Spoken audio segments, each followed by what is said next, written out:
Hello everybody, welcome back. So another one of these videos, because I'm away still at the moment, that hopefully will become useful to you, because it should be timeless really. We shouldn't really need to think too hard about what it is that I'm talking about, because it doesn't refer to this very moment in time. It refers to getting towards the end of this year, moving into the bull market, and recognizing the difference in this bear market to the last one when we're talking about altcoins specifically. So there's plenty of piles of shit out there, so no altcoin is created equal. It's one of my mottos. It's my family crest, in fact, because this is the last sort of major, the biggest alt season, I suppose, ever. But I suppose this has probably made the most money, but this is a huge alt season because altcoins were in their infancy and people were just buying all kinds of shit. This was like a dot-com bubble situation where anything and everything got bought, regardless of what it was. No one cared. It was just being bought, right? The bubble popped, and then what we saw after that, basically here we go in December 2018, 17, sorry, we saw a rise. Well, this is part of the bear market still, to a point where it rose by 74%. But at the time the bear market had ended, and let's just say December, where it finally capitulated, it was still up by about 50%. This time around it's definitely different, right? We've been in a bear market based on the, however you want to interpret it, whether it's the economic traditional market, bear market, which everything's going through, which seemed to coincide more or less with the 4-year market cycle as well, which is fair enough. It's definitely behaved differently. Look at this. So this is when we finally had that big crash here. We did see a rise in dominance by 20%. No big deal.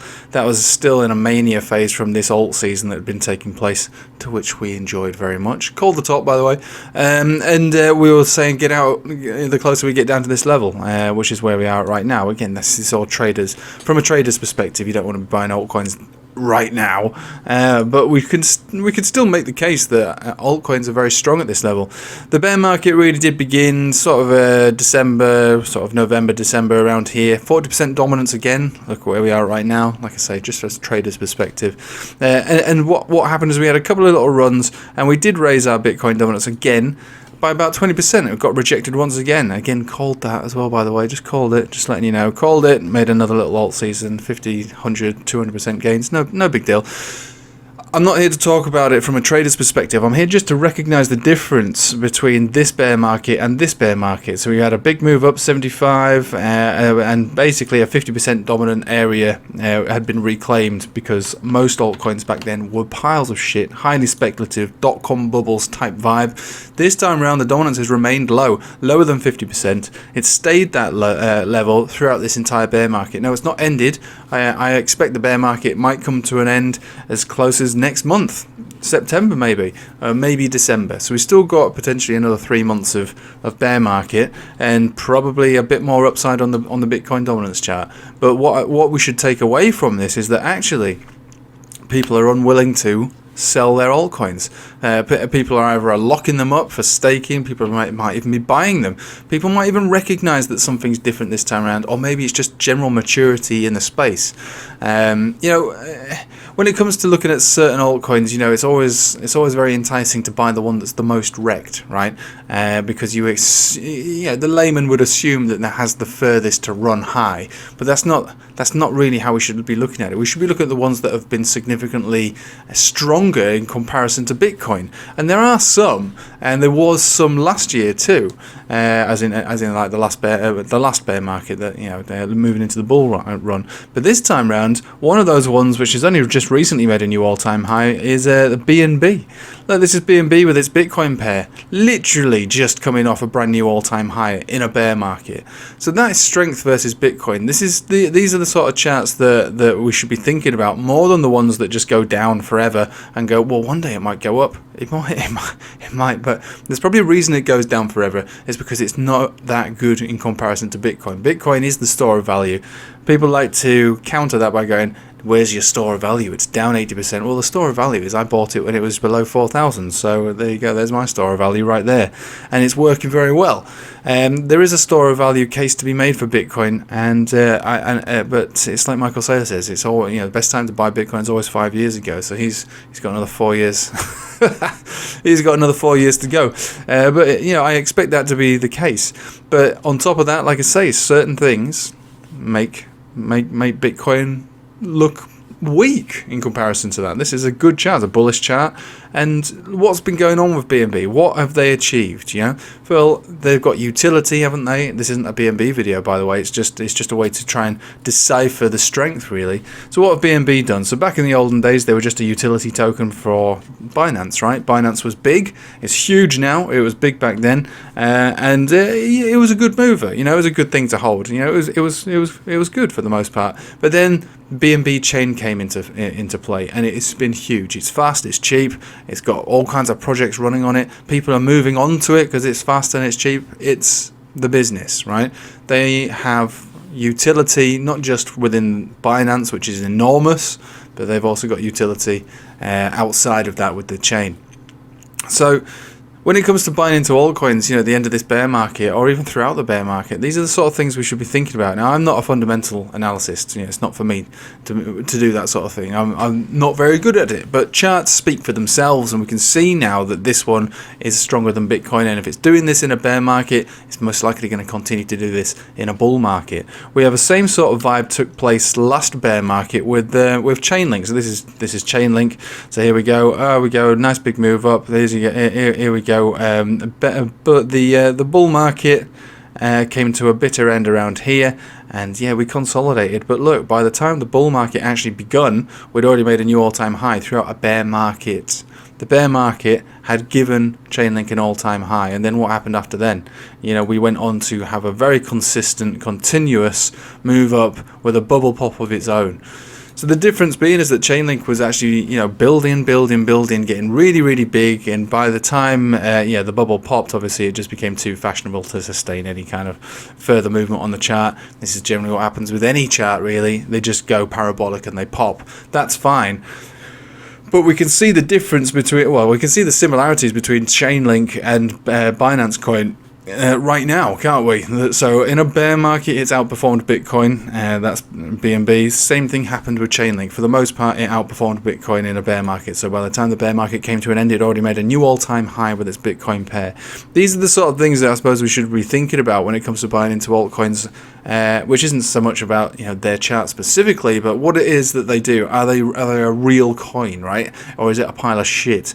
So let's have a think about something else. So we've established that things are different now.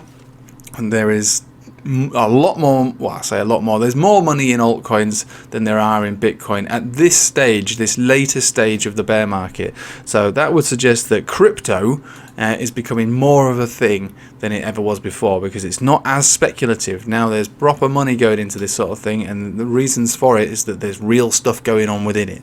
There's always going to be piles of shit, but there's plenty of things that aren't shit, and they do real stuff. And no one really cares particularly about Doji or whatever. That's a pump and dump kind of coin, but I bet you know, in the same league as all those kind of piles of shit, there's always going to be anomalies that, you know, that make loads of money, but it makes no sense. But for the most part, you focus on, you know, what is a crypto doing and why is it doing it? Do they have a big team? Are they building stuff? Why is it looking like this? So let's have a quick look at one last thing before we go. So this is the total market cap of all crypto. This is your total market cap excluding Bitcoin, and this is excluding Bitcoin and Ethereum. So Bitcoin and Ethereum taken out of this chart, we're still just around about 400 billion. It's a lot of money in all the other altcoins. We can add another 200 billion onto that. That is the market cap of Ethereum, which more or less has the same kind of chart, a little bit stronger. And then we've got the, you know, all together, which more or less mimics it. So we can have a look at this and we can see that, you know, there's not much difference to it. They look, all these charts look almost identical. The only difference is if you exclude Bitcoin and Ethereum, you look a little bit weaker on the day. So I'm expecting, and this makes sense as we approach this 40% dominant zone, that we're probably gonna see some decent downside for altcoins. But with everything that I've said about the market being different, certain things being stronger than Bitcoin, and, you know, altcoins basically performing or holding up with their market caps much better than the last bear market, then these dips that we start to see as the market as a whole starts to plummet once more into maybe a new low, altcoins aren't the worst thing you could think about. There's plenty of altcoins out there that you could think about picking up and buying. Now, without me making an enormous list of all the things that I've got my eye on, and there's going to be an enormous amount of shopping if Bitcoin starts going down into new lows, the closer we get towards that $14,500 zone, which I've kind of marked off as what I think could be a decent bottoming area, then I think that capitulation could bring some of these altcoins down by about 30 to 50 to 60%, the good ones, and that's where I'll be looking to buy them. And buying them and staking them for the duration of the next bull market, which to me looks like it's going to be an institutional bull market, and altcoins will follow suit and outperform Bitcoin for the most part. No altcoin is created equal. Like I say, it's my family motto. That's the crest above my door. But there will be plenty of altcoins within this bull market that by buying and staking from these capitulation lows, holding for a 2 to 3 year period, is going to work out extremely well. Like I say, the proof is in front of our very eyes right now. We've gone through a bear market for the best part of 9 months now. And yeah, we still remain in extremely low dominance chart. It says it speaks for itself. The maturity in the space is becoming something else. Bitcoin is one thing, altcoins are another. Altcoins have utility. Bitcoin is a store of value. Ethereum is like the Nasdaq of altcoins. You can look at it and interpret them in whichever way you want. But altcoins this time round are good. And by buying it, last time all I did was buy Bitcoin and Ethereum. I bought Bitcoin and Ethereum when we finally made that giant crash and we sort of started to poke our head outside of it. So I was buying around March to April. That's where, and they're the only things I bought. They're the only things I generally felt, were worthy of buying for a long-term position at the time. Not this time round. Not at all. I have a shopping list as long as my forearm, and I'm a big guy. And there's going to be so many altcoins that I'll be buying on the capitulation, driven by Bitcoin. And we use Bitcoin as some kind of gauge of the market and the market cycle, which is useful in so many ways to trade in crypto, or at least invested in crypto. We can use Bitcoin as the main driver of risk to reward when it comes to buying into all these other things that might not even be old enough to have established their own cycles. Some have, but most of them haven't. Most of the coins that have come out that people love right now are less than 3 years old. They've not even been around for that very long. So you can't really look at their charts individually and go, that's you can't really do that. You can with Bitcoin. So Bitcoin is going to lead us into the next low, and we're going to reasonably assume that all these other altcoins that we like, not the shit coins, not the ones that are down 99.99999%, but the ones that have held up relatively well, the ones with utility, the ones with big teams, the ones that aren't going anywhere, the ones with big market caps, or all these sort of things,